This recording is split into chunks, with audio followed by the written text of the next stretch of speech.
అంటే ఏ విధంగా పోతున్నారు ఇంకొక పక్క మీరు చూస్తే ఎంత బరిదెగిచ్చారనేది ఒక ఎగ్జాంపుల్ మొన్నే చాలా బాధ కలిగింది. ఏపీపీఎస్సీ 2019లో టెండర్లు పిలిచి నేను నోటిఫికేషన్ ఇచ్చాం. దాంట్లో డిప్యూటీ కలెక్టర్స్ అండ్ ఆల్సో డిఎస్పీల పోస్టుల కోసం అవన్నీ కూడా ప్రాసెస్ చేస్తే మామూలుగా ఇవన్నీ కూడా కంప్యూటర్తో కరెక్ట్ చేయకూడదు, మాన్యువల్గా చేయాలి. ఫస్ట్ టైం కంప్యూటర్గా చేశారు. అది కరెక్ట్ కాదని కోర్టు స్టే చేసి ఆ కోర్టు మళ్ళా డైరెక్షన్ ఇస్తే మాన్యువల్గా చేశారు.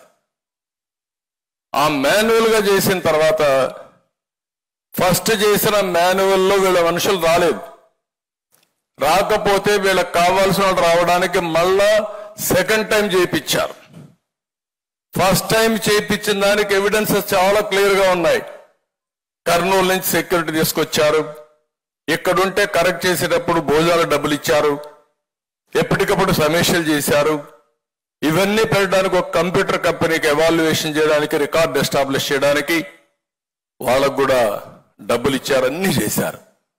ఇంత డాక్యుమెంటరీ ఎవిడెన్స్ ఉంటే ఆ డాక్యుమెంటరీ ఎవిడెన్స్ అంతా అవాయిడ్ చేసి మూడోసారి మళ్ళా చేపించాడు, మనుషులకి ఇచ్చి పోస్టింగ్స్ ఇచ్చేశారు.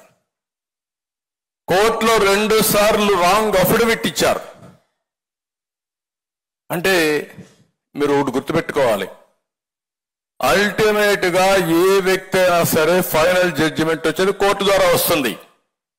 ఈ రోజు ఒకవేళ న్యాయం డిలే అయినా న్యాయం జరుగుతుంది, పోరాడే శక్తి ఉండాల్సిన అవసరం ఉంది. ఈరోజు అలాంటి కేసు చేస్తే ఇంతవరకు దానికి కూడా సమాధానం ఇప్పుడు కొత్తగా చెప్తున్నారు. మళ్ళీ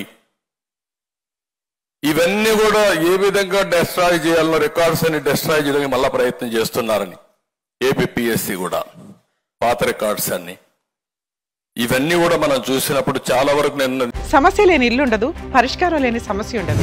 బంధాలు గొప్పవి, బాధలు చిన్నవి. మీ సమస్యని మేము పరిష్కరిస్తాం. రండి మాట్లాడుకుందాం.